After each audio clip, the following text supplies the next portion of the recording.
எந்த ஒரு செயலும் செய்து முடிக்கும் வரை செய்ய முடியாதது போலதான் இருக்கும். இதை சொல்றது யார் அப்படின்னா நெல்சன் மண்டேலா. இது ரொம்ப முக்கியமான ஆள். என்ன அப்படின்னா குரூப் 2 உடைய நோட்டிபிகேஷன் வந்திருக்கு. குரூப் 2 உடைய நோட்டிபிகேஷன் படி எக்ஸாம் எப்ப நடக்க போகுது அப்படின்னு பாத்தீங்க அப்படின்னா 14/9/2024 நடக்க போகுது. சோ குரூப் 2 எக்ஸாமுக்கு எப்படி தயாராகிறது அதை பத்தி ஃபுல் தகவல் இந்த வீடியோ நீங்க பார்க்கலாம். சோ முழுசா அந்த வீடியோ பாருங்க. கிட்டத்தட்ட ஜூலை அதாவது செப்டம்பர் 14 எக்ஸாம் அப்படின்னு எடுத்துக்கிட்டீங்க அப்படின்னா செப்டம்பர் 14 எக்ஸாம் நடக்குது. சோ எத்தனை நாள் நமக்கு இருக்கு அப்படிங்கிறத நமக்கு தெரியணும். சோ அத்தனை நாளுக்குள்ள நம்மளால படிச்சு முடிக்க முடியுமா அப்படிங்கறத தெரிஞ்சு வச்சுக்கலாம். சோ இன்னைக்கு தேதி என்ன அப்படின்னு பாத்தீங்க அப்படின்னா ஜூன் 20. ஓகேங்களா? சோ ஜூன் 20 போயிடுச்சு அப்படின்னா இந்த ஜூன் மாசத்துல 10 நாள் இருக்கு, ஜூலை மாசத்துல ஒரு 31 நாள் இருக்கு, ஆகஸ்ட் மாசத்துல ஒரு 31 நாள் இருக்கு. ஓகேங்களா? சோ செப்டம்பர்ல ஒரு 14 நாள். ஓகேங்களா? எத்தனை நாட்கள் நமக்கு இந்த குரூப் எக்ஸாம்காக இருக்கு அப்படின்னு நீங்க பாத்தீங்க அப்படின்னா கிட்டத்தட்ட ரொம்ப குறைவான நாட்கள் தான் இருக்கு.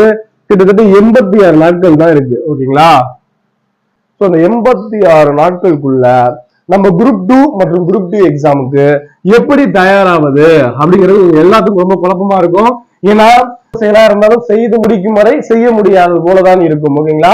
சோ இந்த 86 நாள்ல நம்ம என்னென்னலாம் குரூப் 2 எக்ஸாமுக்கு படிக்கணும் அப்படின்னு பாத்தீங்க அப்படின்னா ஜெனரல் தமிழ் முடிச்சாகணும், அப்புறம் ஜெனரல் நாலேஜ், அப்புறம் ஆப்டிடியூட். ஓகேங்களா? ஆப்டி. சோ இந்த 3 கேட்டகரியில உள்ளதையும் 200 கொஸ்டின் நமக்கு வரும். ஓகேங்களா? ஜெனரல் தமிழ்ல 100, ஜிகே அண்ட் ஆப்டிடியூட்ல 100.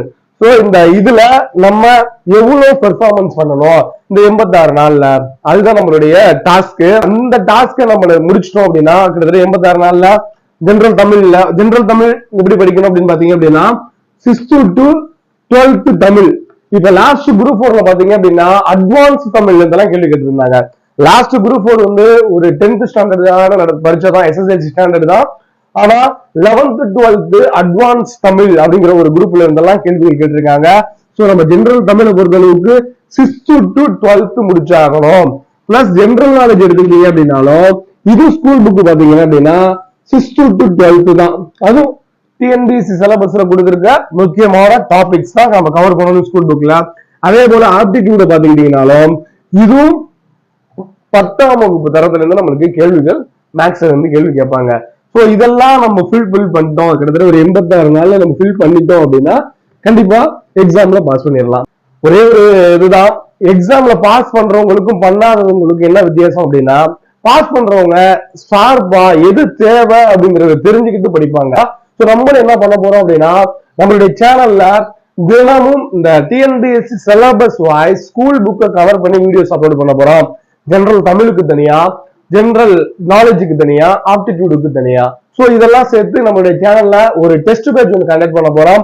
அது நீங்க கண்டிப்பா அந்த டெஸ்ட் பேஜ் குரூப் 2 எக்ஸாம்ல நீங்க பாஸ் பண்றதுக்கு ஒரு வெற்றிக்கு வழிவகுக்கும் அப்படிங்கறத நாங்க நம்புறோம். சோ அதை பயன்படுத்தி நீங்க குரூப் 2ல ஒரு அதிகாரி ஆகிறதுக்கு என்னுடைய வாழ்த்துக்கள். மறுபடியும் உங்களை சந்திக்கிறேன். நன்றி.